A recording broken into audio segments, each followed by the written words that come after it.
And we're back to learning Illustrator in a year, day 158.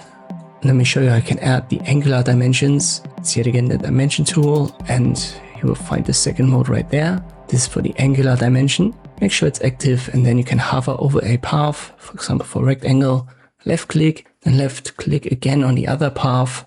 And then you can already see this angle being shown. You can move your mouse and then left click again when you've got the position that you need to set it. You can do that for inside and outside.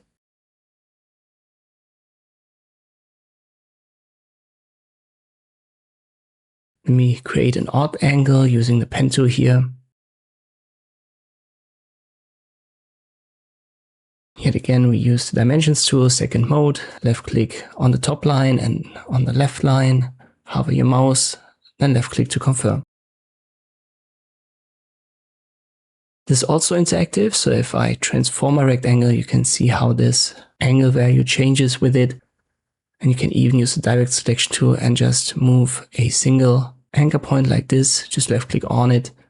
So once more, this is a real-time calculation that's been done, and this angle value of the dimension tool will then be adjusted.